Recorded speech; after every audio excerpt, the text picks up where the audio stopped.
briefly introduce Professor Tim Ingold. For most of us, I don't think he needs too much introduction.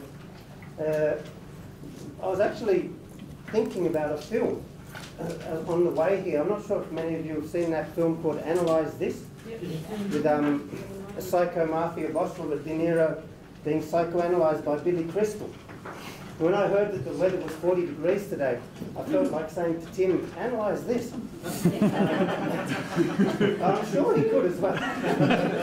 So just really briefly, Tim did his PhD at Cambridge in 1976. Because we're anthropologists, we're really obsessed with who he was supervised by. Actually, I haven't found out. Who was your supervisor, Tim? John Barnes. John Barnes. Okay. And he did his original fieldwork among the Saami and then later with Finnish people in Lapland, and I think he's been a regular visit to Finland ever since. Tim has many outstanding books. I mean, it is really astounding to go and have a look at his homepage. Too many books, too many articles, too many book chapters to mention, but I will just mention a few. Hunters, Pastoralists and Ranchers, Reindeer Economies and Their Transformation in 1980. This really famous book, The Appropriation of Nature, 1986, Evolution and Social Life, 1986, The Perception of the Environment, 2000. Actually, we've been reading that in the department reading group this first semester. And the latest book, Tim is very prolific, the latest book in 2013, Making Anthropology, Archaeology, Art and Architecture. Tim has also edited a huge number of volumes of at least one of them, many of us will know, Key Debates in Anthropology, that came out in 1996, which has been a really helpful teaching tool for lots of us in the discipline.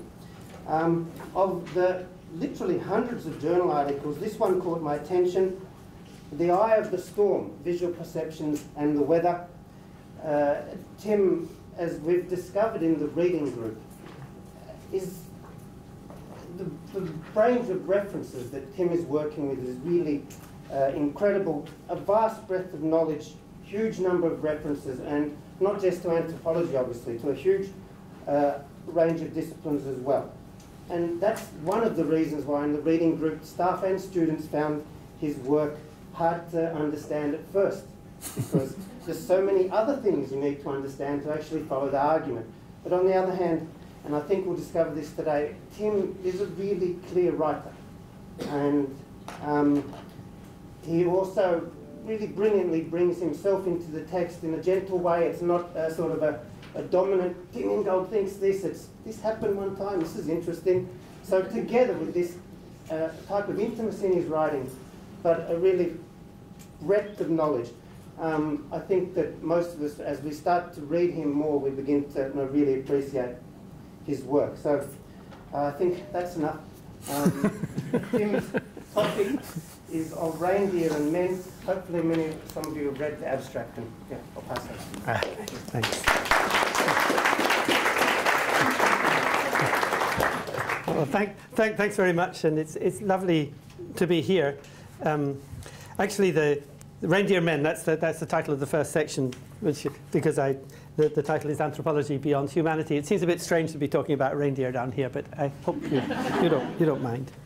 Because over 50 years ago, the British social anthropologist Robert Paine embarked upon fieldwork among the Saami people of Kautokeino in northernmost Norway. And this place is one of the strongholds of reindeer pastoralism in the region. And Paine's fieldwork found him following herders and herds on their traditional annual migration between winter and summer pastures. But it took a long time for the results of this work to appear in print. Apart from a few exploratory articles published in the early 1970s, nothing further was heard of it until some 30 years later, when Paine at last revisited his field journals from back then and cast a retrospective and critical eye on the profound changes that had since taken place in the policies and practices of reindeer herding. And his book, it was called Herds of the Tundra, published in 1994, presents an astonishingly detailed account of the seasonal cycle of herding activities as it was in those days, liberally interspersed with excerpts from his journals. And in these excerpts, Robert Paine and his Saami companions seem forever to be finding and losing animals, speculating on where other herders might be with their animals, and wondering where to go next. And perhaps the most striking feature of the journals, and indeed of the whole book, is this preoccupation amounting at times to an obsession with reindeer at the expense of the people who manage them. These people, some of whom Paine evidently came to know very well, remain rather shadowy in his account, which remains firmly centred on the animals. The pastoral Saami, along with their ethnographer,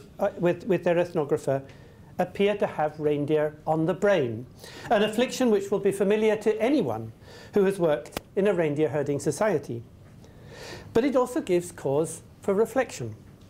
Why should anthropologists, of all people, end up paying more attention to animals than to human beings?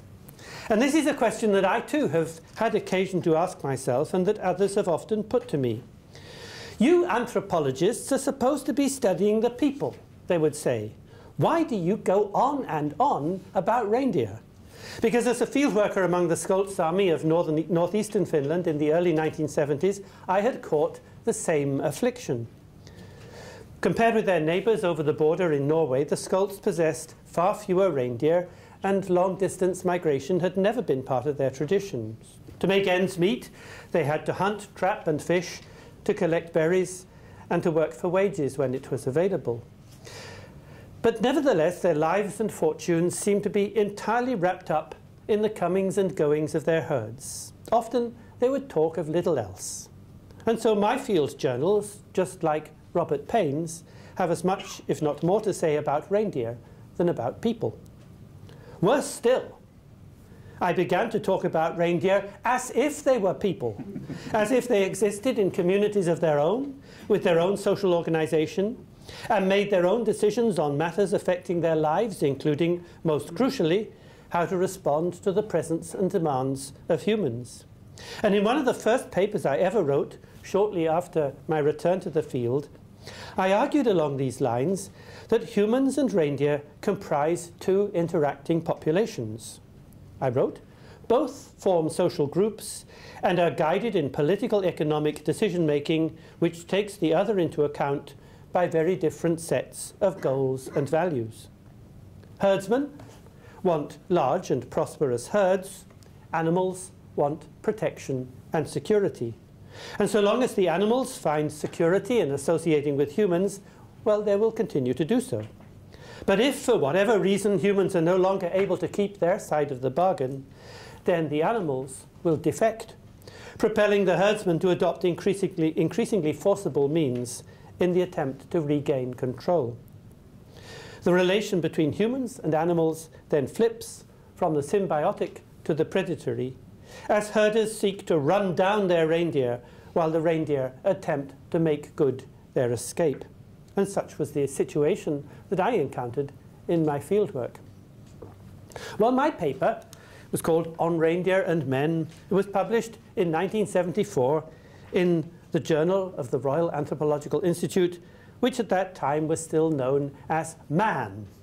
And it drew an incredulous response from none other than Robert Paine. In a letter to the journal's editor, Paine accused me of presenting an anthropomorphic fantasy that was as unhelpful as it was misleading.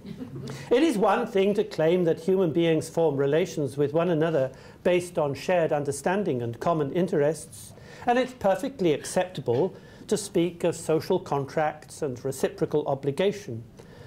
But to extend this kind of sociological reasoning to reindeer, as I had done, is at best an undisciplined parody, at worst a travesty of common sense. Are we seriously to believe that reindeer, among themselves, cook up strategies in terms of what they see as their best interests?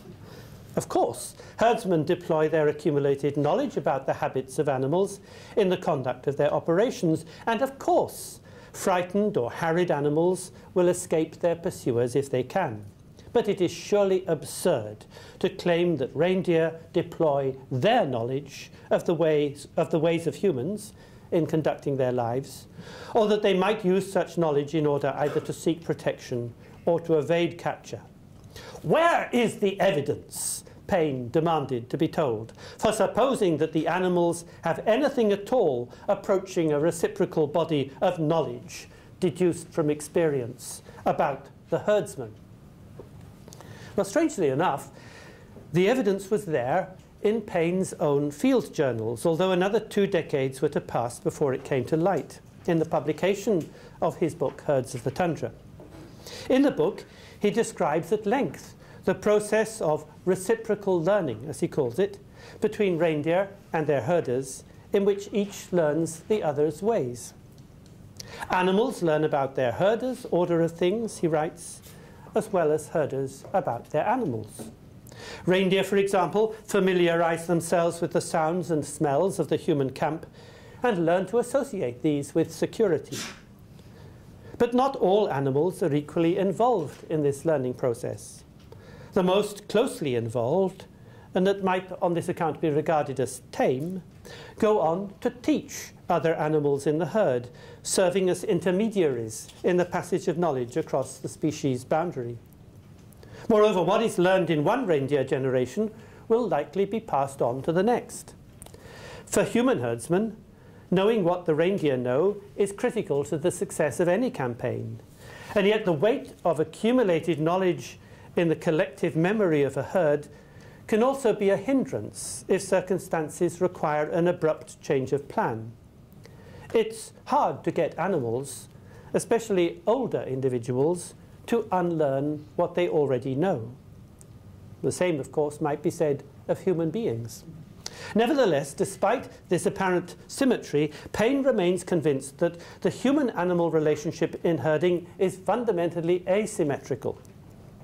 And the difference comes down to what he calls cultural codification. Like humans everywhere, Paine insists, Saami codify their knowledge. And thanks to this, they can communicate among themselves with an exactitude of which no reindeer, or any other animal for that matter, is capable, as well as set parameters for conduct and criteria for decisions. So my real offense in treating reindeer as intelligent creatures with the ability to make and communicate decisions on matters affecting their lives, my real offense was to extend to them a capacity for codification, and by extension for culture, that according to Paine is unique to human beings. And in the anthropology of the time, the belief in a universal human capacity for culture was widely shared. But as even Paine was forced to acknowledge, the cultural code is by no means always explicit and has often to be inferred by the ethnographer on the basis of what people say and do. Is it really the case, then, that Saami people codify their knowledge? Or should we rather admit that it is the anthropologist, in this case, who sets out to codify Saami knowledge? And if the Saami can know without having to codify what they know, without, that is, articulating it by means of words and symbols in explicit propositional forms, then is this knowledge so very different from that of the animals they herd? Reindeer, like humans, are surely sentient beings. They have long memories. They know their way around the terrain. And they recognize and respond through voice and gesture, particularly of the head and antlers, to others of their kind and indeed to humans. Yet to regard them, these reindeer, as strategic game players whose every move is predicated upon a rational assessment of costs and benefits is perhaps a step too far. But not only could it be too far for reindeer, it could be too far for humans too. And when I wrote my essay on reindeer and men, I was well aware of this. Writing to the editor of Man in response to Paine's denunciation of the essay, I was compelled to own up to the fact that it was indeed a parody and partially intended as such. My purpose was to poke fun at a variety of anthropological theory known at the time as transactionalism. It was an approach founded on the idea that social forms are not framed in advance of the life that flows through them, but are themselves continually generated in the very course of social life through the accumulation of countless exchanges or transactions among individual actors, each pursuing what seems to be his or her best interests in the light of goals, values, and commitments in place at the time. Pioneered in the influential writings of Frederick Bath, it was an approach which Paine himself had followed and to which he had made critical contributions. And at the commencement of my graduate work, I too had fallen under its spell. Indeed, I was convinced that transactionalism held the key to the future of social anthropology. And before embarking on my fieldwork in Lapland, I spent a few months in Frederick Bath's department at the University of Bergen in order to soak up the heady atmosphere that he had created there. 16 months later, however, I returned from the field only to discover that the paradigm in which I had placed so much faith was on the verge of collapse. The parody of my essay, then, fed on my own disillusion. Placing human and reindeer populations side by side as if it were on the same playing field, my purpose had not been to pretend that reindeer really are strategic game players, which either do or do not transact with humans depending on a calculation of profit and loss. It had rather been to expose the absurdity of supposing that this could be true even of human beings, except in the most artificially confined situations. So at stake, in short, were the very assumptions concerning individual agency and rational choice on which transactional theory was based. Yet around the same time, in another corner of the academic world, even as these assumptions were being discredited within the discipline of social anthropology, they were making a triumphant return in the fields of psychology and animal behavior studies. And the return was heralded by an influential article entitled "The Social Function of Intellect" by the psychologist Nicholas Humphrey. The question to which Humphrey sought an answer was this: why are human beings and other primates so intelligent? It's an old question to which, following the precedent set by Charles Darwin, answers had generally been found in the demands of procuring a subsistence from the environment. More intelligent animals, the argument went, could design and implement more effective subsistence strategies, which could include the manufacture and use of tools, and this in turn would enhance reproductive success. Consequently, intelligence-enhancing variations would tend to be notched up in the course of natural selection, reaching their apogee in humans.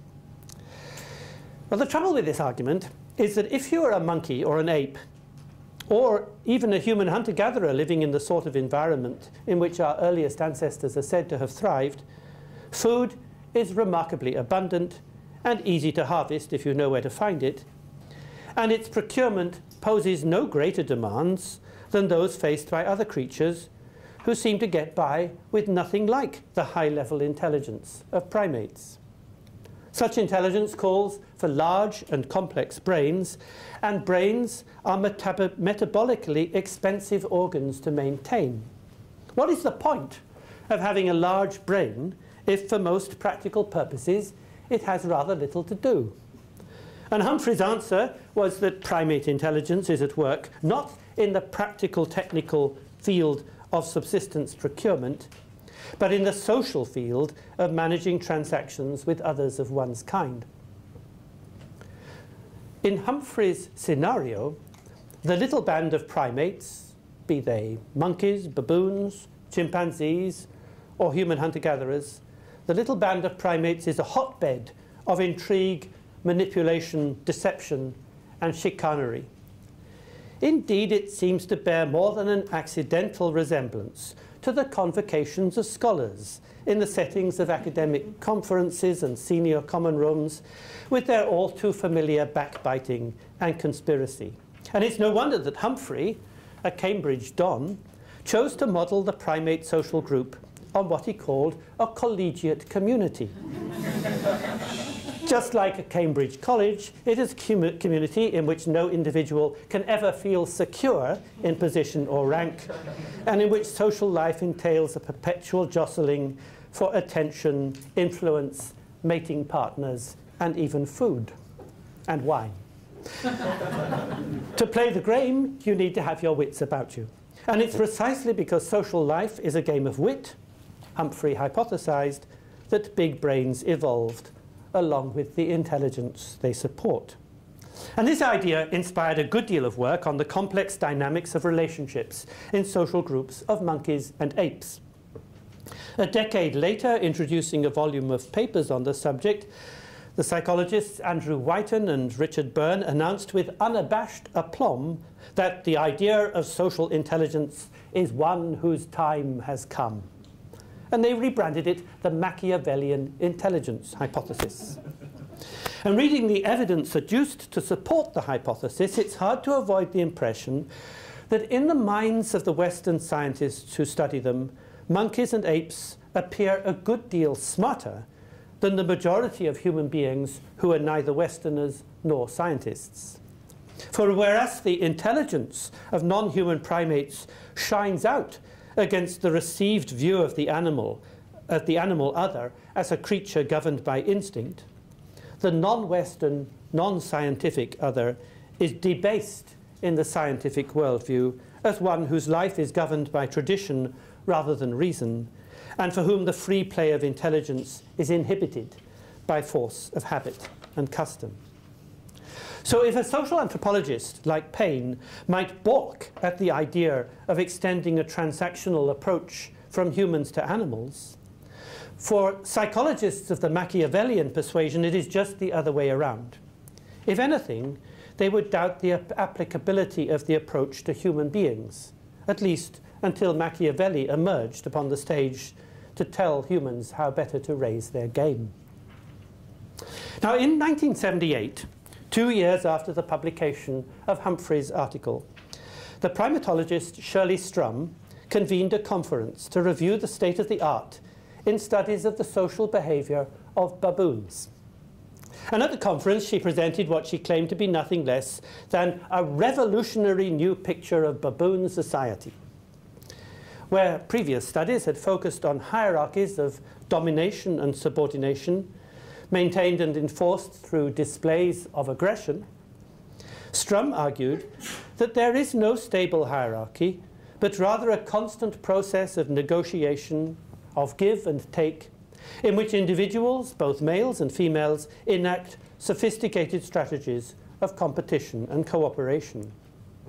Here, the skills of social manipulation, of reciprocity and the calculated exchange of favours, of finesse and decorum, take precedence over agonistic posturing or the aggressive use of force. Strum's baboons were smart, smarter than anyone had previously imagined, and seemed, and I quote, no less and perhaps much more aware of their actions than most humans. Rather than operating from within a social structure, it is as if the animals were continually in the business of forging it, ascertaining what the structure might be, and testing its resilience. Indeed, the baboons appeared positively Machiavellian. And though hardly as revolutionary as she had claimed, Strum's findings were largely consistent with Humphrey's speculations, and like the latter, they were couched in the idiom of social transactions. Now, one of those invited to Strum's baboon conference was a little-known philosopher by the name of Bruno Latour. And if reactions to Strum's revelations among the silverbacks of primatology at the conference had been cool, Latour's reception was perfectly icy. Strum recalls how there was even a move to evict him from the proceedings. For his part, however, Latour was very much impressed by what he heard and went on to collaborate with Strum in a paper presented in 1984 to a symposium on political behaviour as a primate social strategy. If there is such a thing as baboon society, they argued, it exists only in the ever-ongoing efforts of the animals themselves to define, by way of their own performance, what it is. Their society, so to speak, is perpetually under construction. But the only tools they have available to use in this task of construction are their own bodies. These are soft tools, say Latour and Strum, with which they can only build soft societies. With such tools, relations decay as fast as they are established. If they are to last, they have continually to be reasserted day in, day out. How then does the sociality of baboons differ from that of humans? Well, the key difference, according to Latour and Strum, is that human relations can be pegged or anchored to resources beyond the body in the form of language, symbols, and material objects. Things that are at least one step removed from the ebb and flow of bodily activity and that furnish a partially independent point of reference. In the social world of baboons, we might say, there are only first and second persons, I's and you's. But in the world of humans, there are it's, to which both I and you may refer, and which subtend both of us. In so doing, they lend a solid footing to our relationships. And it may be conceptual or material, it might be an idea or an object, but crucially it has a certain fixity. Where nothing is fixed, and everything to play for, life can be exceedingly complex, as indeed it is among the baboons.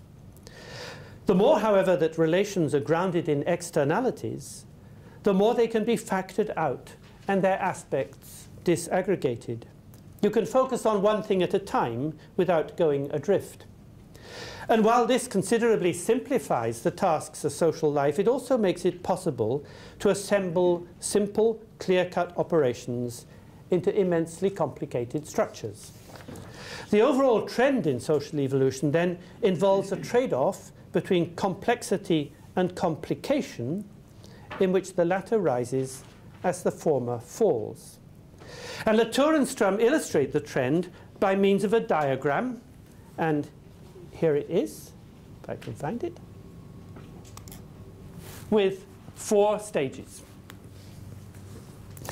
The first is down here, lower line, with maximal complexity but minimal complication, is exemplified by the baboons.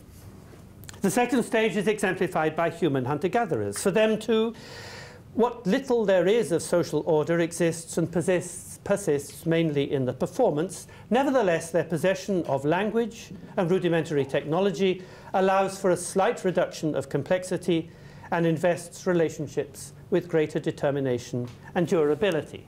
So here are the hunter-gatherers. Then in the third stage, represented by agricultural societies, social bonds are still more durable, more grounded, less dependent on bodily performance, and society is correspondingly more complicated. There are the agricultural societies. And finally, with modern industrial technology, a vastly expanded repertoire of extrasomatic resources supports a massively complicated social structure while shrinking the complexity of relations to the residues of intimacy that remain within its interstices and that have not yet been siphoned off into the institutional domains of politics, economics, law, religion, and so forth. So there are the industrial societies.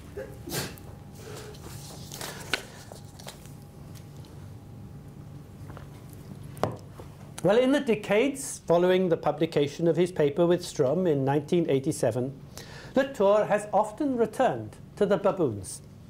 And he's done so as part of a campaign to rescue what he calls the missing masses of objects and artifacts from the oblivion in which they have allegedly fallen in mainstream social science.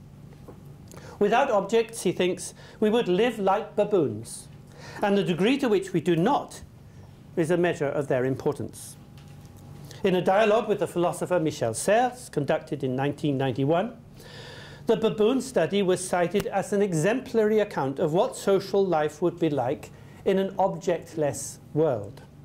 The animals, Serres remarked, enter into contracts among themselves that are based exclusively on the concept of us, These pacts have continually to be formed and reformed in real time. Thus there can be no history, only endless renewal of the same. Humankind, Serres insisted, indeed human history itself, begins with the weight of the object. We humans would not survive without all of them, without this universe that is best designated by a third-person pronoun. And so a social science that confined itself in the classic mould to a restricted domain mapped out in the interaction of intentional beings with others of their kind, and of their kind alone, would at best be applicable only to animals and not to humans. Or as Latour put it, once again revisiting the baboons in his book Reassembling the Social, published in 2005, a sociology of the social might work for baboons, but would be useless for human beings. Baboon troops, he suggests, could really offer the ideal natural experiment to check what happens when social connections are strictly limited to social skills. We would gain a window into the complex interference patterns that are set up when the lives and bodies of consociates are folded in on one another.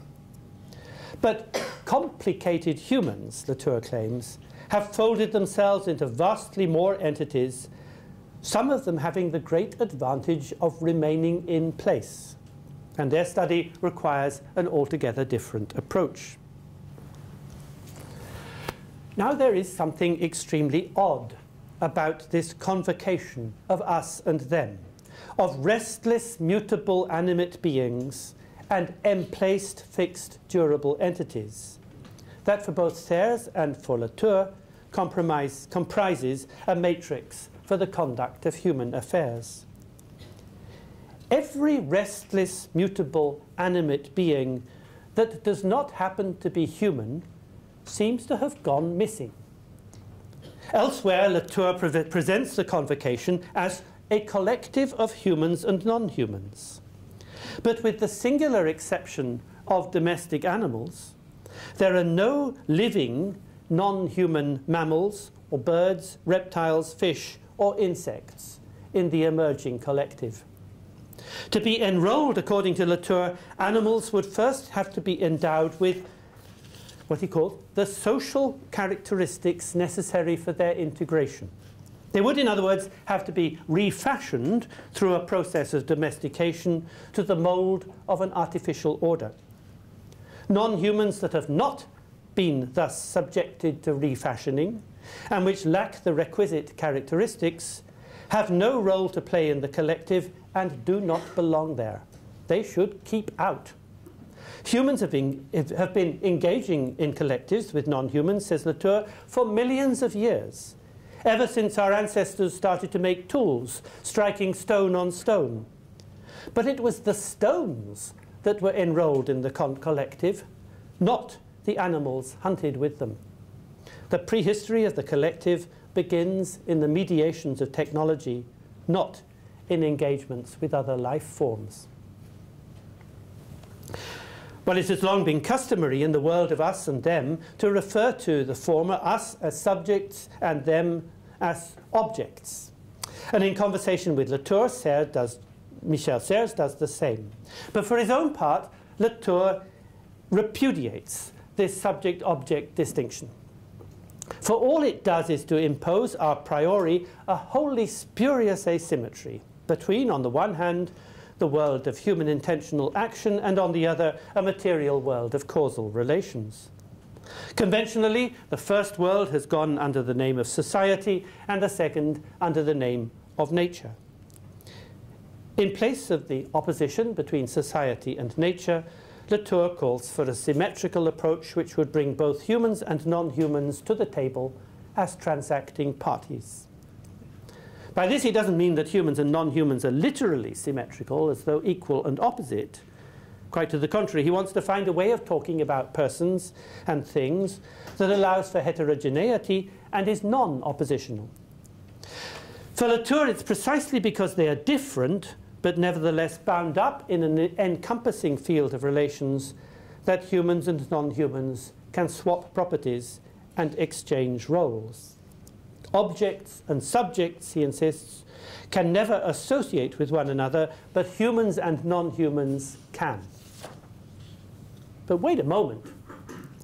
If humans can associate with non-humans, then why can't baboons associate with non-baboons? So far as the baboons are concerned, Latour is content to follow in the footsteps of the Machiavellian intelligence theorists and to limit the field of social interaction to conspecifics. Machiavellian primates, writes Latour, manipulate one another to survive in groups, with each group of conspecifics in a state of constant mutual interference. And once again, he looks for support to Strum's baboon study. Baboon society, it transpires, is for baboons only. But humans, for Latour, are different, fundamentally different. And it's precisely what distinguishes humans from non-humans in one sense that lays the foundation for their association in another. Indeed, what is most remarkable about Latour's principle of symmetry is that it rests upon a claim to human uniqueness, along with a theory of progress from the animal to the human and from the hunting and gathering of our earliest ancestors through agriculture to modern industrial society, which could have come straight out of the 19th century. There it is. As philosopher Jeff Cochen astutely notes, the very stage upon which Latour takes up arms to fight modernism turns out to be none other than one of modernism's most potent myths of origin. It's the myth of how millions of years ago the distant ancestors of modern-day humans broke the bonds of nature that hold all other animals captive and launched themselves on the path of history. Paradoxically, an approach which purports to de-ontologize the distinction between the human and the non-human and to establish in its place a level playing field is justified on the grounds that in their manner of engagement with material things and in the progressive history of that engagement, human beings are radically distinct from all other living kinds. Hardly could a symmetrical approach rest on a more asymmetrical foundation. So let's return to the reindeer. They are certainly non-human, and they certainly associate with human beings. So where would they fit in Latour's scheme of things? Well, we might on the one hand regard the reindeer as an extrasomatic resource that provides a stable point of reference for human social relations. For example, the reindeer carries an earmark. The mark is of no concern whatever for the deer, beyond the mildly painful experience of having it cut with a knife. However, it is the focus of intense concern for the herdsman because it encodes information about its owner and because marks are passed on and elaborated along family lines about his or her genealogical connections. On the other hand, we might treat reindeer in the way that Latour treats baboons. Though they belong to quite different animal orders and inhabit environments that could hardly be more dissimilar, reindeer and baboons do have some things in common. They live in social groups, males compete for females, and relations of dominance and submission of vital significance for access to food and sex have continually to be negotiated and performed. Where for baboons the performance revolves around male canines and female buttocks, for reindeer of both sexes, it revolves around the antlers. In a Latourian world, then, non-humans can make their presence felt in two distinct ways, as mediators and as Machiavellians. They can provide material-semiotic resources for humans, and they can carry on their own lives among themselves without transacting with humans at all. There are, let us say, embodied code carriers and smart performers. As vectors of symbolic codification, that is in the third person, animals can enter into association with humans. But in the first and second persons, as I's and U's, they can only associate with one another and not with humans at all. There can be humans and non-humans, but there cannot be reindeer and non-reindeer. So much for symmetry.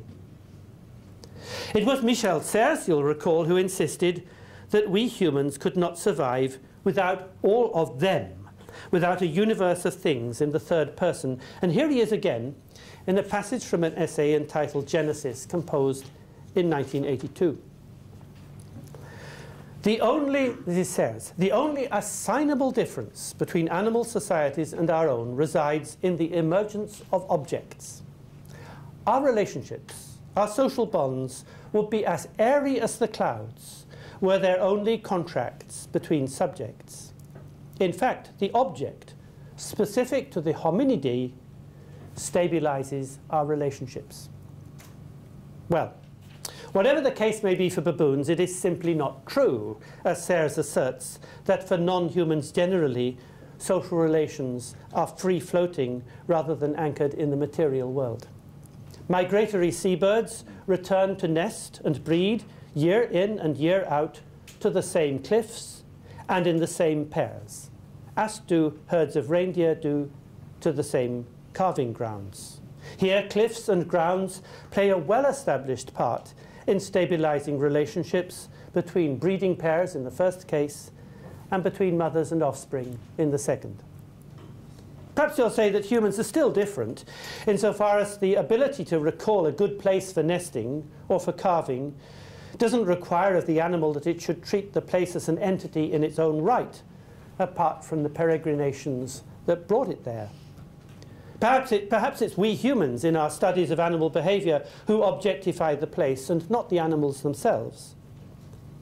Be that as it may, innumerable anthropological studies have shown how human groups likewise maintain strong and enduring attachments to particular places, along with the features of the landscape that lend them their distinctive character. As in the totemic landscape of Aboriginal Australia, or the homeland of the Koyukon of Alaska, to cite just two very well documented examples. Every such place is woven as a gathering of stories of the comings and goings of diverse human and other than human beings. And in his classic study of the storied landscape of the Western Apache of Arizona, Keith Basso shows how mountains and arroyos take over from grandmothers and uncles in the moral education of younger generations. They are active players in the Apache world, addressed as one would address fellow humans in the second person. If animals do not objectify the places that matter so much to them and that anchor their relationships, then neither necessarily do humans.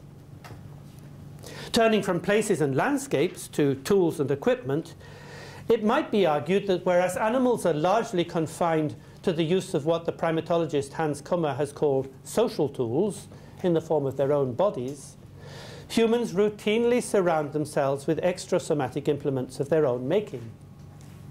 Introducing a study of what he calls the material life of human beings, the archaeologist Michael Schiffer asks us to imagine that a research team of chimpanzees has embarked upon the sociological study of a human group. One of the first things our chimpanzee researchers would notice is that activities they are used to performing directly upon one another, such as grooming, are displaced onto the manipulation of a variety of artifacts, such as combs and brushes. They would observe, too, that there seems to be no point in the lives of human beings, from cradle to grave, when they are not being intimate with artifacts. Now, it is of course true that animals of many species interact on a sustained basis with items of various kinds, some of which they've made themselves. But no other species comes close to the human in the extent to which it does so. Incessant interaction with endlessly varied artifacts, Schiffer maintains, is the empirical reality of human life and what makes it so singular. Might these artifacts, then, provide the anchors that, as Serres alleges, pin human relations down in a way that is impossible for the animals? And again, the answer is not necessarily. As anthropological studies of hunting and gathering societies have revealed, many, if not most, of the artifacts used in everyday life are readily made or improvised on the spot from locally available raw materials and equally readily discarded. They carry no social weight whatever. And at the other end of the scale, the affluent of the Western world are so overwhelmed with ephemeral consumables that they find themselves in much the same predicament as Strum's baboons, having ceaselessly to repair their relationships by means of new objects. So to sum up, we've found that while on the one hand, places and landscapes can stabilize relationships as much in animals as in humans, on the other hand, tools and other artifacts, while far more prevalent among humans and animals, may do little or nothing to stabilize relationships. So in light of these observations, what are we to make of the following from a recent book entitled In Defense of Things by the archaeologist Bjørnar Olsen? I'll just quote. If there is one historical trajectory running all the way down from Olduvai Gorge to post-Modernia, it must be one of increased mixing, that more and more tasks are delegated to non-human actors and more actions mediated by things. Only by increasingly mobilizing things could humans come to experience episodes of history such as the advent of farming, urbanization, state formations, industrialization, and post-industrialization. Well, assuredly, the citizens of post-Modernia are surrounded by a wealth of artifacts infinitely in excess of what was available to the little band of creatures known to science as Homo habilis, who camped at Olduvai Gorge some 2 million years ago, and whose only tools were crudely fractured stone choppers. There seems no good reason to doubt that in the broad course of history, the number and kinds of artifacts that humans have used have increased almost exponentially. But that does not necessarily imply a proportionate rise in the involvement of non-human agencies. For what comes out unequivocally, both from the evidence of prehistory and from the ethnography of peoples who have not taken the high road to post-Modernia, is that there never has been a time when all sorts of non-humans have not been enrolled in the tasks of keeping life going. It's not that there were fewer non-humans hanging around in the environments of hunter-gatherers or of farmers or herdsmen compared with those of the industrial or post-industrial world. What has changed is the nature of the non-humans. Overall, the proportion of embodied code carriers in the human environment has increased, while the proportion of smart performers has correspondingly decreased. The first, the embodied code carriers, exemplify what theorists commonly take for material culture. They're the kinds of things that can be co-opted as extrasomatic mediators in human endeavors. The latter, by contrast, the smart performers, are forms of animate life. They are beings that follow their own calling while yet responding to the lives and the calls of humans, just as humans reciprocally respond to theirs. And might it not be in this correspondence of both human and animal lives that we find the essence of sociality? For those of us like myself, with a background in the ecological study of human hunting and gathering, pastoralism, or farming, the oft-repeated claim of material culture theorists, namely that the non-human has been marginalized or suppressed in the social sciences, seems utterly preposterous.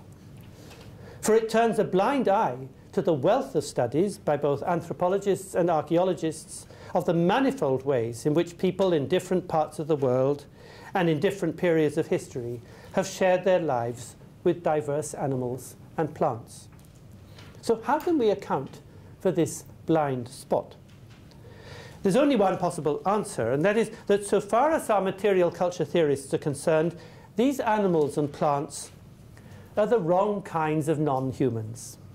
They lack the characteristics of fixity, durability, and emplacement that entitle them to admission to the collective. As forms of animate life, they are intruders on the stage of world history and should not be there. Consider, for example, the question with which Olsen launches his defense of things. How, he asks, do things and objects mix with human beings to form the configurations we call society and history. So here, society and history are rendered as exclusively human achievements brought about thanks to the enrolment of objects and things. And to pose the question in these terms is in itself to admit non-humans into the processes of social and historical life only in the third person, as hybrid material-semiotic resources for human projects. They are not supposed to engage with humans as animate beings in their own right, nor humans with them. And behind this supposition lies the assumption, which you've already encountered in our exposure of the asymmetrical basis for the alleged symmetry of humans and non-humans. Behind this supposition lies the assumption that in the conduct of their own lives, that is, as intelligent performers rather than embodied signifiers, non-humans should associate only with others of their kind. Reindeer with other reindeer, baboons with other baboons. In human eyes, on this account, the non-human can be one of ours. This reindeer could be mine and carry my mark. That baboon could be a member of the troop I'm studying. But it cannot be one of us, not at least without being regarded anthropomorphically as an honorary human, as we sometimes treat domestic animals or pets.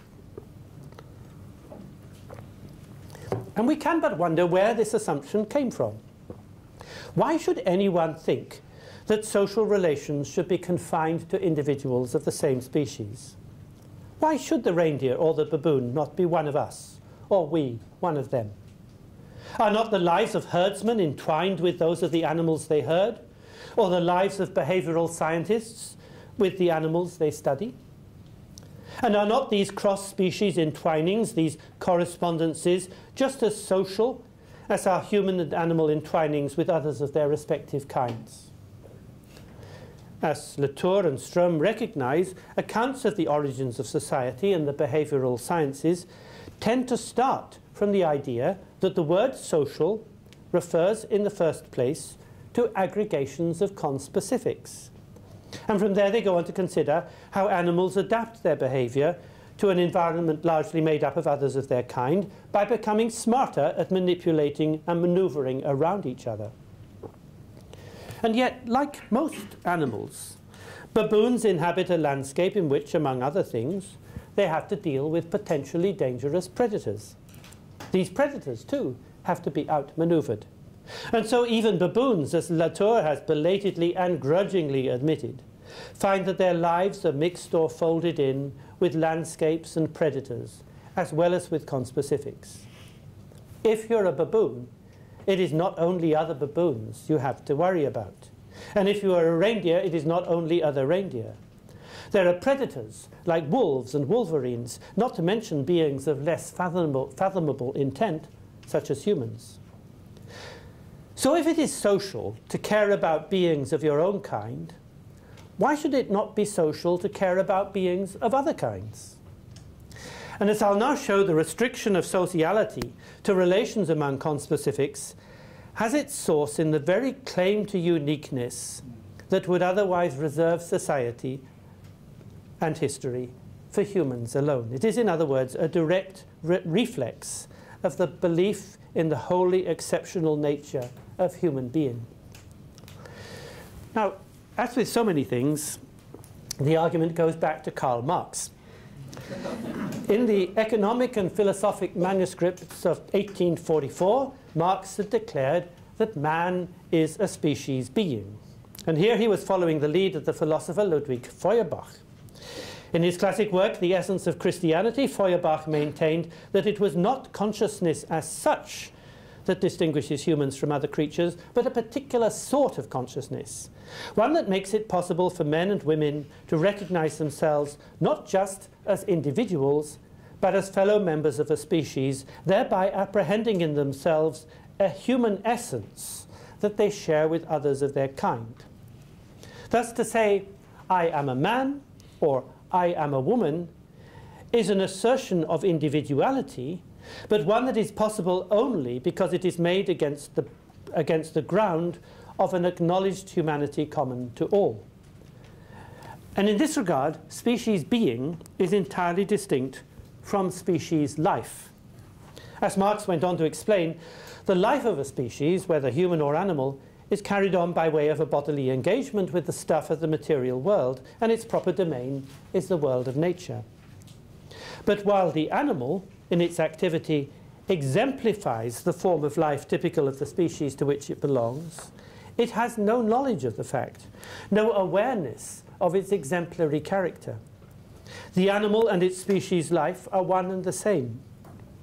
Humans, by contrast, are capable of making their species life the object of their own will and consciousness. They are aware of what they are doing, and they are aware that it is they who are doing it. As agents, they can separate themselves out from their activity, and by the same token, they can imagine themselves doing all kinds of different things, including even the things that other animals do. An animal, wrote Marx, forms things in accordance with the standard and the need of the species to which it belongs, whilst man knows how to produce in accordance with the standard of every species. And it is precisely in this productive potential and in the freedom it confers that species being comes into its own. Yet for Marx, species being not only lay at the root of human individuality, it was also tantamount to social being. Individual life and social life, Marx insisted, are one and the same. By social life, he didn't mean the life of some hypostasized macro entity, namely society, as against the manifold lives of its individual constituents. Indeed, Marx explicitly warned against postulating society as an abstraction vis-à-vis the individual. In social life, men and women do not make societies, nor do societies make men and women. Rather, social life is the process wherein men and women reciprocally make one another, establishing through their own activities the relational matrix within which they and their successors come into the world, grow up, and do what they do. The individual, as Marx emphasized, is the social being. And it follows that species being is not fixed for all time as an immutable part of our given nature. It is rather a historical and relational achievement realized in the progressive transcendence of nature. And as such, species being is something that humans, as self-developing and self-transforming animals, have continually to work at. It is a task. But paradoxically, it is a task open only to the one species whose members are such that their life activity is not fully determined by their species identity. And so species being is also species limited. This human, this extraordinary being that, as Marx says, can produce to the standard of any species it desires to emulate, this human is inextricably bound to its own species constitution. Its transcendence of nature is tied to the very human nature it transcends. Viewing its own species universality in the mirror of nature, what this human sees is its own species specificity. And by the same token, life over species is reflected in the mirror as life within species. And in this inversion, what was a contingent aspect of social relations, their species specificity, becomes their defining feature. So in slightly less convoluted language, the argument can be rephrased as follows. If the mark of the social lies in those properties of freedom, agency, and self-awareness that are brought to bear in the conduct of relational endeavors, and if these properties are limited to the kinds of beings we call human, then social relations are human relations. But from here it is but a short step to the conclusion that social relations are human relations because they are with individuals who happen to belong to the same species as ourselves. And having once taken this step, the path is clear to extend the concept of the social to cover the interactions that any kind of creature, human or non-human, may have with its conspecifics. For me, social relations are human relations because I happen to be human. Were I a baboon or a reindeer, then my social relations would be with other baboons or other reindeer, and not with humans. If I were an ant, then they would be with other ants. And it is in just this sense, connoting relations among conspecifics and without any implication of consciousness or self-awareness, that the notion of society was taken up in the literature on animal behaviour. Consider the following definition from the text by E.O. Wilson that launched the field of sociobiology. Society, a group of individuals belonging to the same species and organised in a cooperative manner. And following Wilson's lead, sociobiologists have made it their business to describe and explain the varieties of social behaviour across every branch of the animal kingdom, from insects to primates. But the irony of the enterprise is that the very identification of society with the domain of intraspecific interactions came about only thanks to an original assumption which sociobiologists categorically reject, that social being is a condition uniquely reserved for humankind. So if we're to bring the non-humans back in, not just as material-semiotic mediators for human action, but as beings in their own right, and if we allow them to play a social and historical role alongside humans in forging the conditions for future life, then this assumption will have to go. But it won't go through a fashionable appeal to what is currently parading under the brand name of multi-species ethnography. Launched by anthropologists S. Eben Kirksey and Stefan Helmreich in 2010 to much fanfare, multi-species ethnography was introduced as a new genre of writing and mode of research that has arrived on the anthropological stage. Creatures that had previously appeared as nothing more than material or symbolic anchors for human projects, these authors tell us, are now starting to appear alongside humans as animate beings with biographies and political lives of their own. Well, there is really nothing new about this, because in truth, the wrong kinds of non-humans, though long ignored in the writings of material culture theorists, have never really gone away, and have continued to stalk the pages of the literature on hunters and gatherers, farmers and pastoralists for generations. After all, it was their intrusion into my paper of 1974, almost 40 years ago, to which Paine took such exception. But the problem with multi-species ethnography is not just in its anachronism. It rather lies in its very appeal to species multiplicity. Because only in the purview of a universal humanity, that is, only from the perspective of species being, does the world of living things appear as a catalogue of biodiversity, as a plurality of species. If we abandon this sovereign perspective, then the very notion that creatures can be grouped on the basis of similarity and divided on the basis of difference, and with it the concept of species itself, will need to be rethought. Now, to be fair, Kirksey and Helmreich are dimly aware of the problem, because they note in conclusion that a survey that runs the gamut of life forms, all the way from animals and plants to fungi and microbes, risks reinstalling the human as a central reference point. And so part of the project of multi-species ethnography, they suggest, must be to take aim at species as a grounding concept for articulating biological difference and similarity. And to do that, as they point out, is also to place the Marxian notion of species being under interrogation. Well, I agree with them, and this indeed is part of what I've tried to do here. However, the rethinking that Kirksey and Helmreich call for has, to an extent, already been done in work to which they do not even refer by the philosopher Dominique Lestel and his colleagues, based at the wonderfully named Laboratory of Eco-Anthropology and Ethnobiology in Paris. Lestel starts from the premise that every human society is also a society made up of animals, or rather that no society can be prefixed by the name of a species, as in baboon society or human society, since there can be no community of animate beings that is not hybrid in terms of species composition. Though comprised of both humans and non-humans, the Lestelian hybrid community could not be more different from the Latourian collective, because it includes the Lestelian community includes precisely what the Latourian collective leaves out. That is, all those restless, mutable, roving beings with whose lives our own are necessarily entangled as much as they are entangled with one another.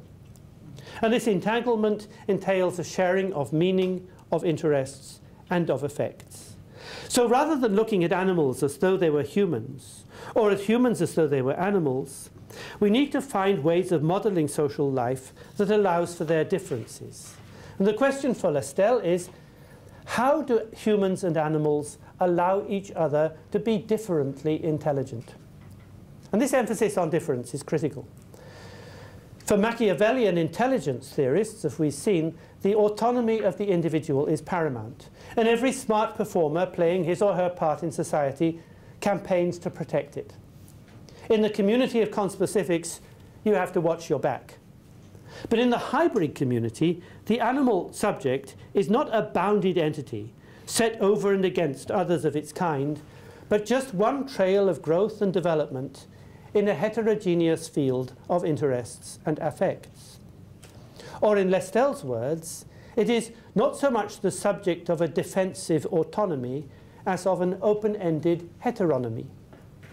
And its intelligence is not an interior cognitive capacity of which its actions are the effects, but lies in its whole way of perceiving and acting in the world. Each animal is different, but these differences are constituted in and through its entanglement in the generative process of social life. They don't exist in spite of it. So contrary to the logic of the multispecies, which associates individuals on the basis of received likeness and divides them along lines of diversification, in the hybrid community, it is difference that connects, whereas similarity divides. So in the ethnoethology and ethnoethology and ethoethnology that Lestel and his colleagues advocate, all animate beings are conceived as fundamentally relational. This is to say that every being is what it is and does what it does because of its positioning within a community. And in this regard, their approach is not so far from that recently advocated by the anthropologist Eduardo Kohn under the rubric of the anthropology of life. An anthropology, he writes, that is not just confined to the human, but is concerned with the effects of our entanglements with other kinds of living selves.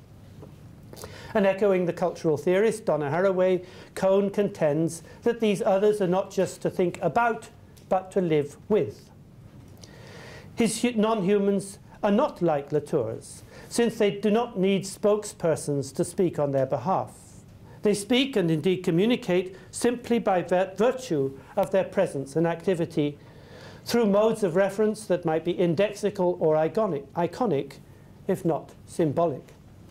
We don't then have to limit ourselves in anthropology to beings that can communicate by means of symbols or that can codify their knowledge. The reindeer can be along too, not perhaps as the Machiavellian strategists of my earlier parody, but certainly as full participants in the hybrid reindeer-human community. So what then would this anthropology beyond the human look like? And I'll conclude with just two proposals. First, every animate being is fundamentally a going-on in the world. Or more to the point, to be animate, to be alive, is to become. And as Haraway stresses, becoming is always becoming with, in a contact zone where the outcome, where who is in the world, is at stake. Thus, whether we're speaking of human or other animals, they are at any moment what they have become, and what they have become depends on whom they are with. If the Saami have reindeer on the brain, it's because they've grown up with them, just as the reindeer, for their part, have grown up with the sounds and smells of the camp. Strum, likewise, confesses that the baboons had become the emotional center of her life, and that she felt herself only in their proximity. In the unfolding relation of herdsmen with deer, or of researchers with primates, we could say, as I'm quoting myself here, both humans and animals undergo a kind of perpetual rebirth, each enfolding into its inner constitution the principle of its relationship to the other. So, how should we refer to the animals? Lestel prefers to speak of them as subjects, Cohn as selves. For both, the first or second person pronoun would be appropriate. But the pronominal form separates the agent from the action, or the doer from the deed. My preference, to the contrary, would be to think of animate beings in the grammatical form of the verb. Thus, to human is a verb, as is to baboon and to reindeer. Wherever and whenever we encounter them, humans are humaning, baboons are babooning, and reindeer are reindeering. Humans, baboons, and reindeer do not exist, but humaning, babooning, and reindeering occur. They are ways of carrying on. Secondly, my anthropology beyond the human would be just that. It would be anthropology and not ethnography, and it would be beyond the human and not multi-species. We've already seen that a relational approach to human and animal becoming refutes the logic of the multi-species. But it also tells us that in our inquiries we join with and learn from the human and animal becomings, alongside which we carry on our own lives. So there's nothing to be ashamed of in the discovery that, like the Saami herdsmen I accompanied so long ago, my thoughts and actions were more with the reindeer than with the people. Because anthropology is distinguished not by its object, as if it shone a spotlight on human beings while leaving all else in the shadows, but by its way of working, which is to learn through participation in other lives. So in anthropology, we don't make studies of people, or indeed of animals. We study with them. And the aim of such study is not to seek a retrospective account, looking back on what has come to pass.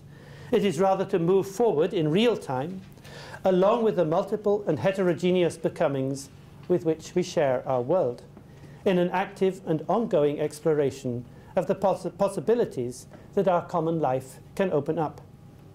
And just as in life, becoming continually overtakes being, so in scholarship, the scope of anthropology must forever exceed the threshold of humanity. Thank you very much.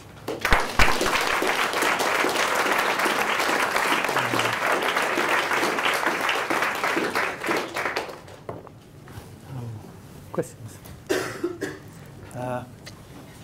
Thanks very much, Tim. That's a very long and rich paper. It's long, sorry about that. We haven't got that much. Oh, we've got 40 minutes. We have had Tim's permission to have this film, so we'll put the talk up on the Anthropology webpage. Unfortunately, I don't think we'll be able to get the conversation that well because we don't have a roving mic. We considered that, but thought that that might be a bit difficult. So I think, obviously, well, I feel like this talk needs to be re-listened to, and I've had the advantage of actually reading it as Tim spoke. I think I'll just throw it open to people for questions, comments, etc. Yeah. Actually, Tim can. Right, I'll do it. Yeah. Okay, so we have 1, 2, 3 first. Yes. Hi, look, thank you very much for your talk and expansive and stimulating ideas you put forward. I just wanted to perhaps ask you to reflect, actually on your very last comments, I think, about moving forward. And it seems to me that, you know, I think as you alluded to in your talk, some of this multi-species ethnography has been stimulated by the actual threat of loss of species as we move forward in the world in a time of climate change and entropy. And I suppose you seem to have a certain optimism that there will continue to be this possibility of hybrid communities in the future and the sort of potential that has for the richness of social life in all the ways you've described it. On the other hand, there was that thread in your talk about the overwhelming nature of, I think you called it the non-embodied code, embodied code carriers. Embodied code carriers of material culture, and then the smart performers, the forms of animate life. And it seems to me what's happening in the world now, in a situation of climate change, is the forms of animate life. I mean, ultimately humans, but humans probably will destroy a lot of the other forms of animate life before themselves, are looking at greatly reduced possibilities for the sorts of social interactions with forms of animate life, non-human forms. And I just wonder if you'd like to reflect on that in terms of the implications for societies of the future. The long future, just as you looked at the long past or the deep past, I'd like to look at the deep future. Okay, I mean the important thing from my point of view is simply that one can keep life going, and as long as one keeps life going, then the generating potential, the potential to generate difference and richness is going to be there, so there are two things related to that. Firstly, it means that when we talk about climate change and about sustainability, then we should think of sustainability as keeping the show on the road, so to speak, keeping the thing going, not as maintaining some sort of fixed state of affairs. One's not talking about maintaining life at some sort of ceiling level, or of having so many species in the world or something like that. The important thing is simply that one can simply keep the process going. The other thing is that species counting is seems to me to be a bit pointless or even perverse in this context. That might partly come from the fact that my own interest has been in the north. And you know, ecologists always used to say that you compare the northern regions, I mean Arctic and subarctic regions, with the tropical ones, and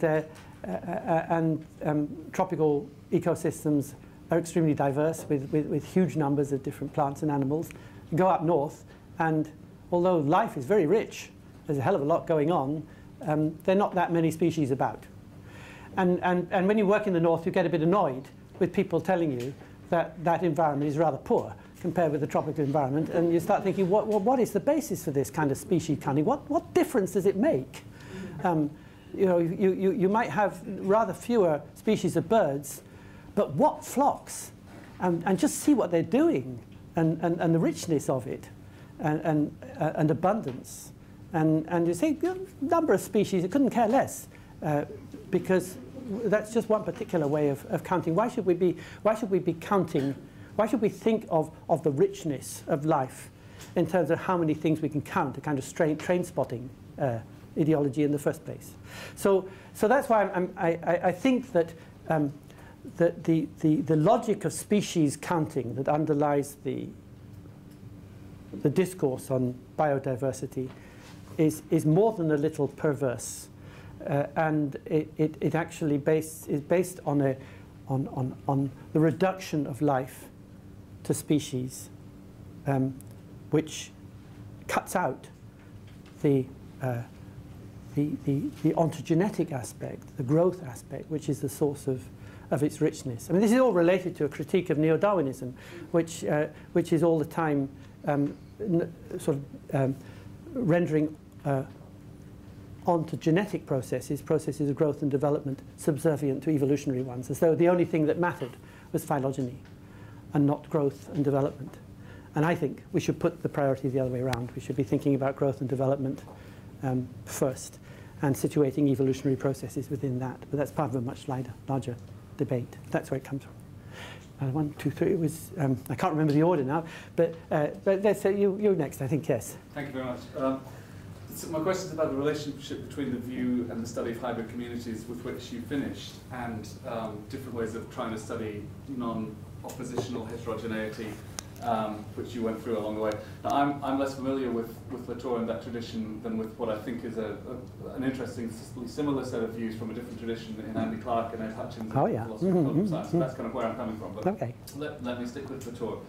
I mean, I agree entirely about a couple of the key amendments to much work in both of those traditions, which you required, that we have to sort of refuse the restriction of the social to the human species, And especially what I thought was particularly fascinating in your talk today was looking at the role of place among restless, roving creatures. Now, it seems to me that we can kind of accept those points and still try to enhance the study of non-oppositional heterogeneity in either the Latour or the distributed cognition tradition. So just a couple of points on this. I mean, one is, it doesn't seem vital for either Latour or Clarke to say that once we incorporate new kinds of objects which do have different properties into our ways of humaning, that we stop being restless and roving creatures. So we are surely still incomplete creatures whose plasticity is as unusual about us as anything, and it's that we find new ways of incorporating place, for example. So, you know, the urge to suggest that there's some radical break there clearly should be resisted, but it seems to me that's what Latour would call the work of purification, which is not his own theory. It's a mythologizing urge, and that too is where the rhetoric about material culture studies being new comes from in philosophy, because lots of philosophers have had a sort of myth of individual agency, which does need to be rejected. And then finally, we still need, even in the picture you were recommending, to explain the real heterogeneity of the ways of humaning and of babooning and so on. And especially, I was interested at the end, you said something that seemed to sort of want to displace the study of the symbolic realm. And of course, we want to study all the multiple dimensions with which we interact with each other, with other animals and with objects. And you know, our integration of the symbolic realm is one of our most interesting features, and it takes many diverse forms which do allow us to do some things, including some forms of strategizing and kinds of psychology that both our ancestors and other animals kind of don't do as a matter of contingent fact rather than of any essential break. So, two questions there. Can't your opponents just sort of accept almost everything that you've said? And secondly, you know, what's the positive pathway forward to really studying heterogeneity in the ways in which we, for example, interact with non-humans? Okay, but big questions. I mean, partly all of this is propelled by an extreme irritation with the writings of Latour. It's an irritation I think I share with lots of people, and it's extremely difficult to deal with because it is so undisciplined, so inconsistent, and what I really find gets on my goat is that he's covering his tracks all the time, and you find that once you start uncovering those tracks, that the whole thing, like this thing. I mean, when I saw this diagram. In that paper, I virtually exploded. I said, "Cripes, so all of this." And I said, "Is there anywhere where he's actually repudiated this straightforward 19th century view? You know, baboons, hunter-gatherers, agriculturalists, industrialists? Nowhere. You know, he obviously thinks this is okay, and so I think, look, this is a high time we dealt with this, but. In a way, I mean, the answer to both your questions is something to do with kind of ontological priorities. Is what we put first. Do we say, like, we all know that that human beings do stuff with symbols that probably most other animals don't do. There's a rather that's related to language and so on. We don't have to start having a grand argument about that. But the question then is, do we start at that level and then work through to the rest of the world from that? Or do we start with us as these living animate beings inhabiting the world and then work through from there to say, well, how does all this symbolic activity fit within it? So it's just a matter of which we start with. And I have a bit the same sort of issue with Andy Clarke and Ed Hutchins and the rest of them, that there's a certain duplicity in it, in which, you know, the extended mind goes out into the world, co-opts all this stuff, but it turns out that it's doing it all on behalf of the mind that's doing the co-opting, and there's something wrong, which lies in a residual commitment to cognitive science, which I think can't withstand that ontological overturning that I've just been talking about. Yeah. Hello, Janet Merriweather. Hi. Yes, I'm actually just making a documentary with a Saami family at the moment. Oh. I've just come back from the third time of filming with them, the earmarking actually just in July. And I didn't expect to come all the way down here. That is amazing. The interesting thing is, I guess there are so many subtleties to do with the relationship of the humans and the deer, and it goes both ways. We have humans taking on reindeer sounds, and so the Saami speak to the animals in reindeer grunts for a start. So we're having a kind of issues of language and communication there. Obviously, there was also feeding and sourcing of moss and things when that's hard to find, and the knowledge there. When I was speaking to one of the herders recently, in terms of how the animals find their way up, it'd be like, so the animals basically would be like they find by themselves the way from, say, Sydney up to Mount Kosciuszko. Yeah, exactly. At this time of year, or in July. And I said, you know, who is it who drives this? And it said, well, the animals have this knowledge. Yeah, they know. We follow. And so in that case, the animals have more knowledge. Absolutely. And so there is this interesting level of sort of domestication, and then they're wild and yet they're domesticated. And even within the herds, there's not, if you can't even say that the herd has the same level of wildness or domestication, because there are indeed lead animals that the Saami work with as kind of like the leader of the pack, and it's that leader that then leads the rest of the herd up. So there's a subtlety in terms of leadership qualities within the herd itself. I guess those that form clearer communication mode with the humans, and those that are less able to communicate. So it's quite fascinating seeing all of those sort of subtleties at work in terms of, you know, the Saami are as responsive to the reindeer language and physical and knowledge of landscape. There's all that going on, and it's all very familiar to me and to you, and I think that's why I rather like this work that I referred to at the end by Dominique Lestel and his people, because I think they really get that in a way that that Latour and particularly the material culture theorists who go on about the non-human simply have no comprehension of that, and yet they tend to kind of dominate, because it's the work in material culture that then gets onto cultural studies, and then cultural studies decides they've got a new turn, and they start advertising it to everybody else, and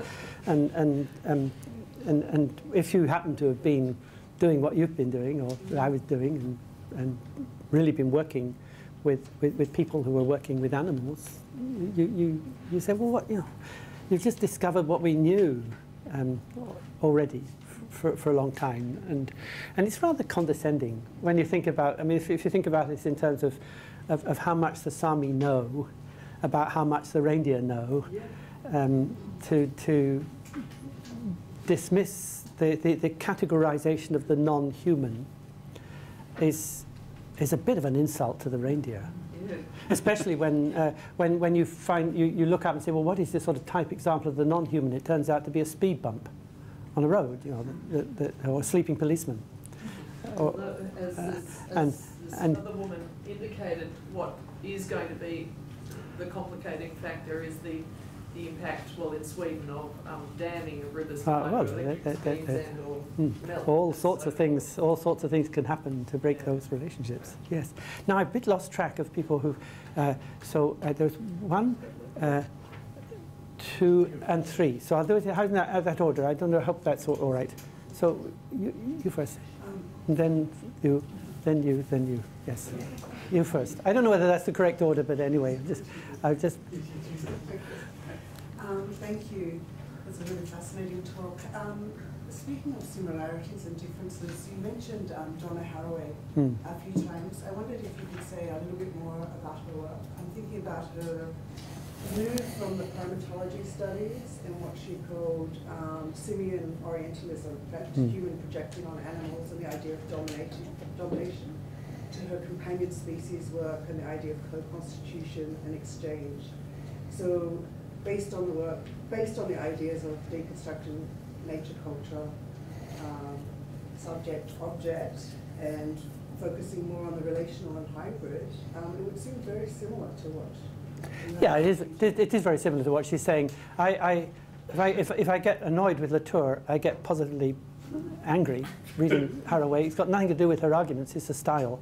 I find the style pretentious in the extreme, and quite unnecessarily so. It's badly written, and it's just that kind of stuff that everybody loves because that's sort of written in this kind of academies, and I really fed up with bad academic writing parading as something deep.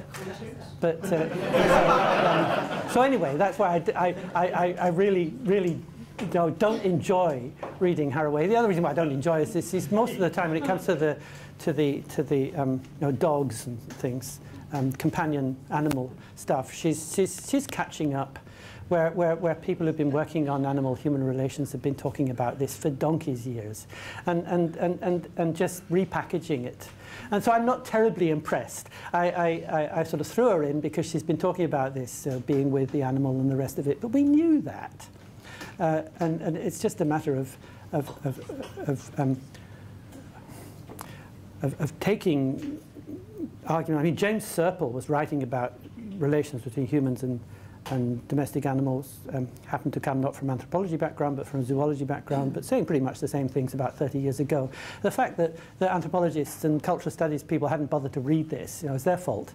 And so in that sense, I'm really not terribly impressed with Donna Haraway, but in terms of the argument, I'm on the same page as she is. But anyway, that's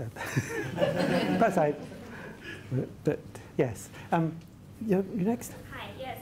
You made that comment before about the Saami already having this knowledge of the non-human, and you felt this sort of new wave of cultural studies was a bit of an insult in rediscovering the non-human. And the same could be said of the Gadu, who I work with in Southeast Asia, have very complicated things to say about hunting and about buffalo.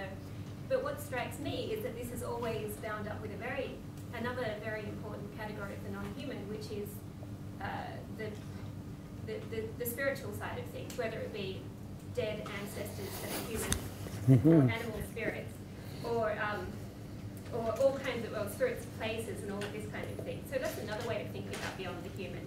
It's another way of thinking about post-human or non-human entities too. And I was wondering if that had any place in your model. And the second question I had was following on from Linda's comments about climate change, and it made me think about the antisocial. And because it seems to me that your definition of the social is anything that lives in a community and they impact on each other or have some kind of importance for one another. But in a more old-fashioned definition of the social, you might think of sociality, well, just one definition might be that it involves some kind of reciprocity. And that definition allows you to have a concept of the antisocial, which is negative reciprocity, predation, or this kind of thing. And obviously that's important for the work you do because you're working often with predators. So are these not antisocial rather than social relations? And do you have a concept of the antisocial that you use? Okay, that's a really interesting question. The first one about spirits and such like, they in other stuff I've been writing, they do have a place, and I really don't like along with many other people, I don't like the concept non-human. It seems to me, and actually that agrees with Haraway, who says exactly the same thing, that she says somewhere that the concept of the non-human is foolish. I think it's a favourite word of philosophers, but it's not really a very, because it immediately wants to set up an opposition. Here are the humans and here are the non-humans, and it's not like that. And Hallowell, in the classic article that everybody follows in the 1960s on Ojibwe ontology and worldview, talked about other than humans. Nowadays, many people talk about more than human, and I think we live in a more than human world. It's quite nice because it gets the sense that actually, because I mentioned earlier about humaning as a verb, in the sense that because it's always overtaking itself, it's always surpassing itself. People are often referring back nowadays to the process philosophy of Whitehead, who thought of of life as a process of concrescence, as he called it, in which it's continually overtaking itself. And you could certainly think of spiritual forces of the kinds you encounter in many Southeast Asian societies, for example, as a sort of as a continual overspilling of life beyond us, so to speak. It keeps spilling out, and it always strikes me when people talk about spirits in that ethnography that the classic statement of Heraclitus that you never step twice into the same waters of a flowing river would apply pretty well to spirits too. You never encounter the same spirit twice, because the spirit is always moving and always exceeding itself in that kind of way. And so we need to find some sort of language that doesn't, like post and beyond and things, they all seem to be sort of want to set up something. We've got this limit here and then people have overtaken it, when there isn't really a limit. It's a kind of continual, or at least the limit is all the time being overspilled. And the problem is to find a language that will convey that. That was the first question. And then the second one, oh, I had it and it's gone. Did you remind me? The antisocial. The antisocial, that's it.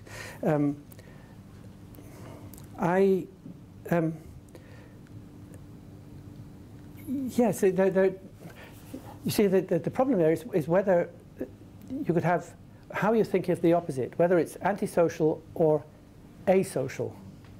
And those could be different. For example, there's already in classic anthropological literature, if you go right back to all the literature on witchcraft, it was all about the meaning of the antisocial. And it wasn't to suggest that there was anything asocial about a witch, because a witch was clearly a person who was deeply implicated in goings-on in the community. But their aim was antisocial in the sense that they were setting out to undercut or the formation of certain kinds of relationships that they were against. So antisociality is one thing. Asociality is quite another. You might say, if you're a Durkheimian theorist, the individual is asocial, but the person is social or makes some sort of opposition of that kind. I want to think of. I don't want to think of the social as some kind of level, as is often done in textbooks. You have the individual level and then the social level and then sort of other kinds of levels on top of that. I want to think of it as a rather fundamental condition of being, in which is characterized by the fact that it is what David Bohm called an implicate order. And what that means is that in the formation of anything, it incorporates it into itself, its relationships with other things. So things are not outside one another and related by external contact, but inside one another in their own growth and development. And I think we should use the word social to refer to that. To the way a newborn baby, for example, is social from the start, because their very being, the fact that they've been born there, their growth, they're already floating within this nexus of relationships, including all sorts of flows of materials and substances, and they grow within that and enfold within themselves those sets of relationships. And that's what I want the word social to capture. And if you wanted its opposite, then it would be a kind of explicate order in which the world was just consisted of, like pebbles on a beach, sort of things in external contact.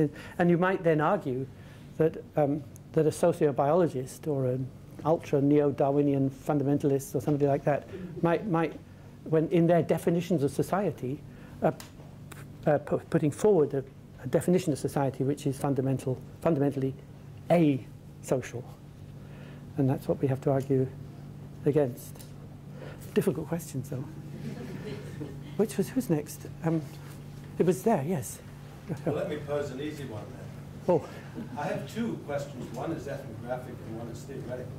But because I think each person here has got a good a response to your very rich paper, I'll leave the ethnographic out. Just go to the theoretical. And I wonder if the rejection, your early rejection of transactionalism, how far back that extended. Because as John Barnes would have probably told you at the time, the antecedents of it are Marcel Mauss and the gift.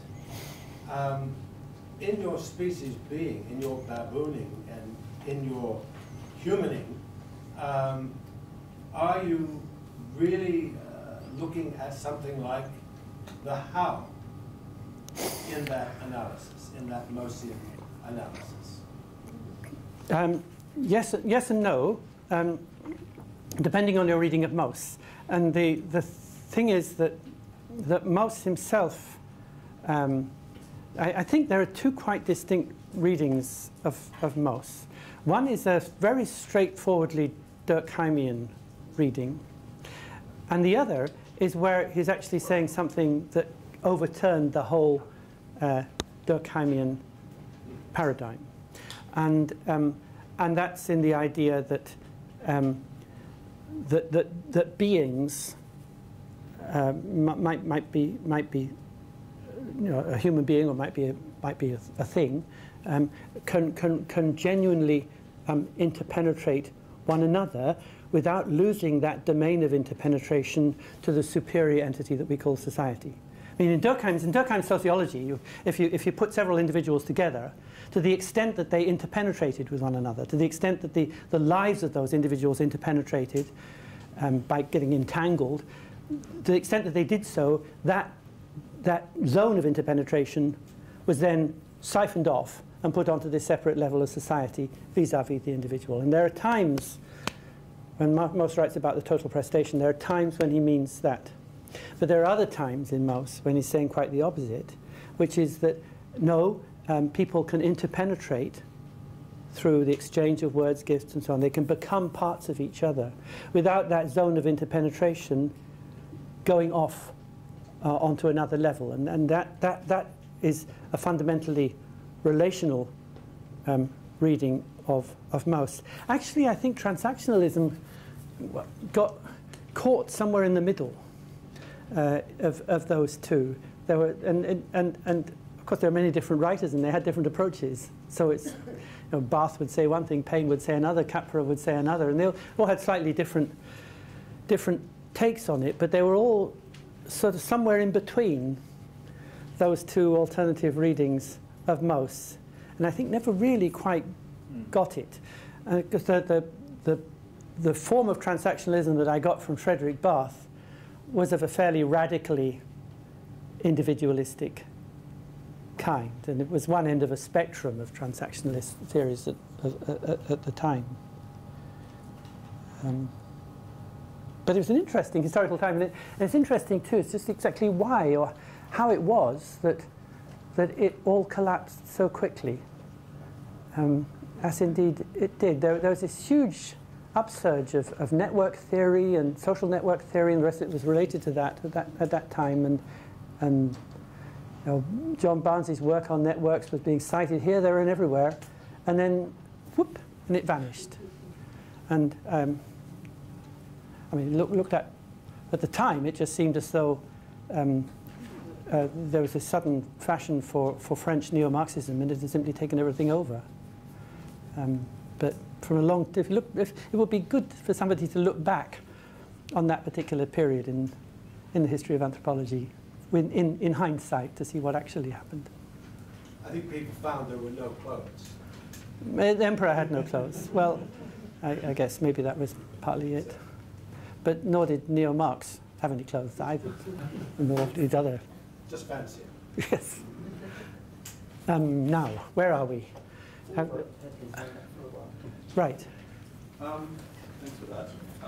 It kind of strikes me that those who considered social to only exist on conspecifics never actually looked at YouTube because it's call them like dogs and elephants and cats and barn owls, like playing all kinds of games. And so, and I've been trying to think as well of how to like include animals with humans in a proper idea of the social. And so first it kind of strikes me that very socially sophisticated animals work very well with each other. Elephants and dogs, for example, humans as well. But then, I mean, and then I kind of think that also these very sophisticated social skills that we have are also kind of predicated on probably like hunting skills as well. So what we use to kind of maintain a kind of dancing relationships with humans is the same kind of skills we were using to hunt down, you know, caribou or whatever.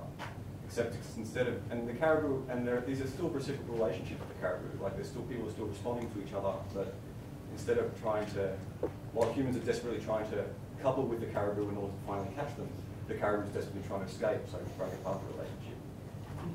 So I mean, I think there's like a very nice long continuum of kind of skills and sociality. And I'm trying to think further down, and I'm thinking probably looking at Edward T. Hall's idea of proxemics. That's a fantastic way of looking at very kind of basic sociality that can exist between animals, right? So, but what's happening is that I'm kind of wondering, is there a point where there's different kinds of sociality? So how far does proxemics go? So, you know, where can I actually have a relationship with an animal where we have to maintain certain social distances? Like, I'm pretty happy to go for the long way that I can have, like, you know, these kind of relationships of proximity with insects, for example, like wasps.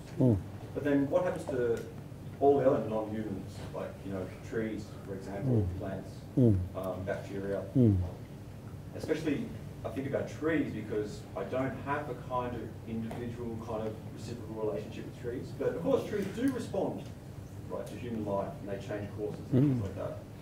But I guess they kind of do it in response to larger human projects like houses, families, community. So I don't know, I'm just thinking like, there's sure, I appreciate your idea of a very broad social, but I think within that there's many different kinds of social depending on the nervous system of animals and so on.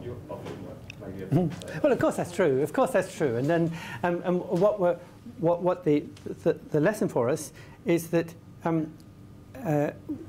if we're interested in any kinds of interactions, correspondences that are going on anywhere in the world that involve this creature, that creature, and the other creature, then we set out and investigate what's going on without any kinds of preconceptions about what is supposed to happen,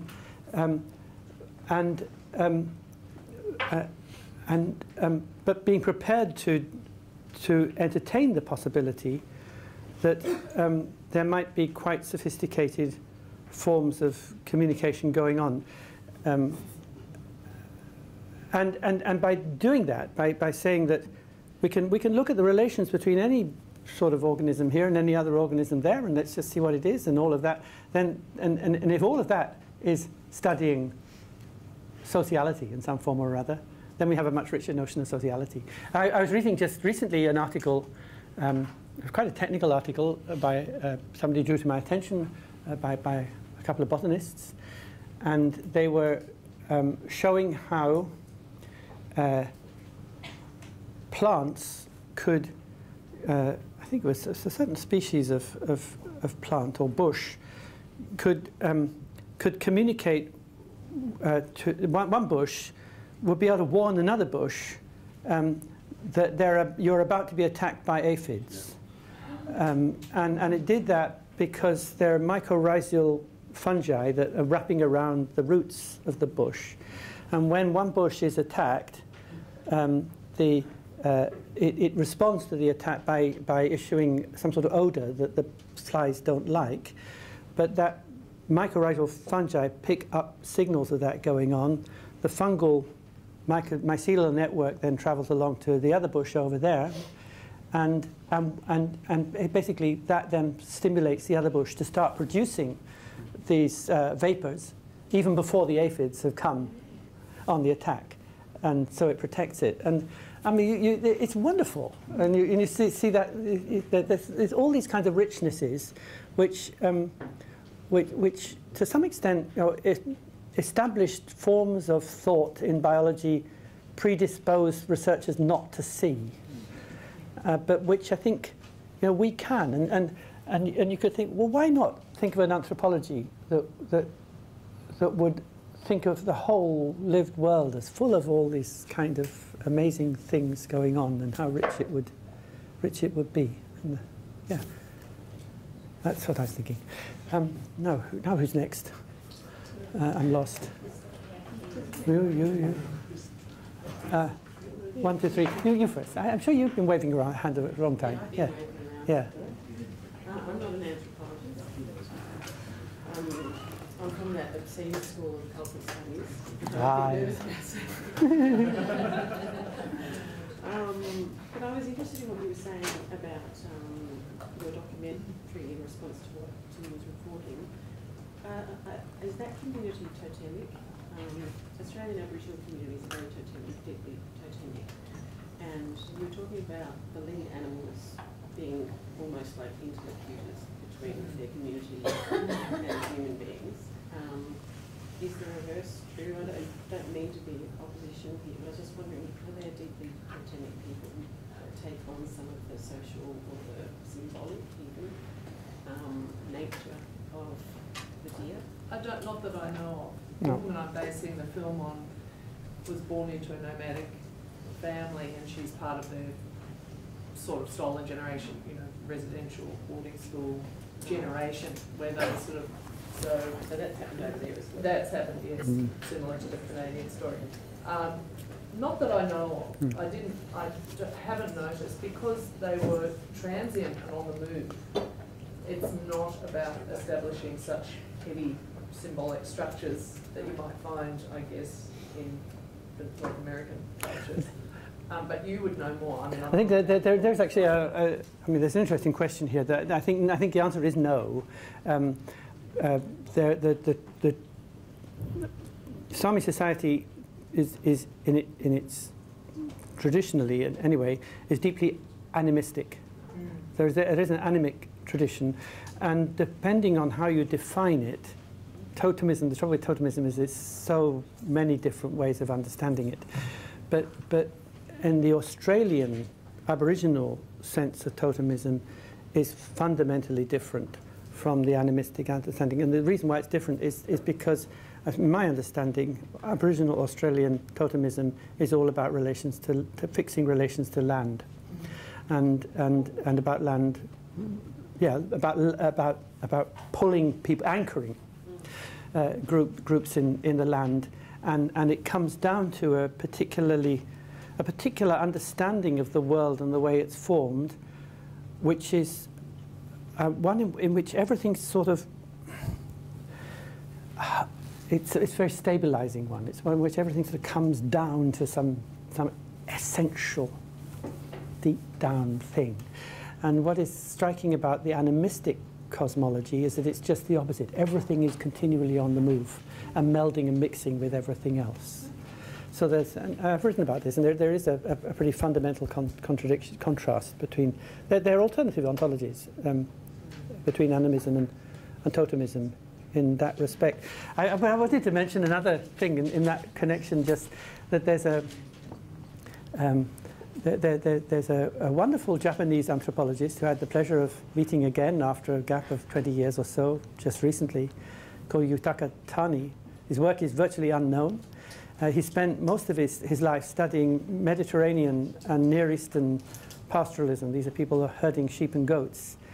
And where he's studied in depth the way in which they use what are called guide wethers. These are castrated animals that often they have a bell, and they work closely with the herdsman and basically act as intermediaries to the rest of the herd. It's very similar to what the Saami do. They have bell reindeer which lead the others. And the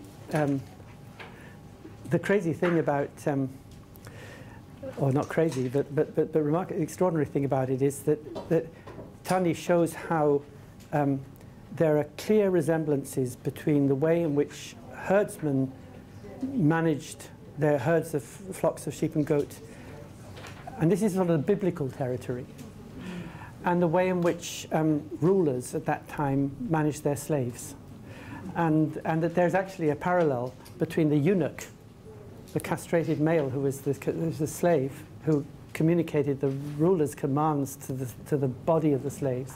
There's a direct relationship between the eunuch and the bellwether in pastoralism. And then actually, even in biblical times, people were drawing metaphors backwards and forwards.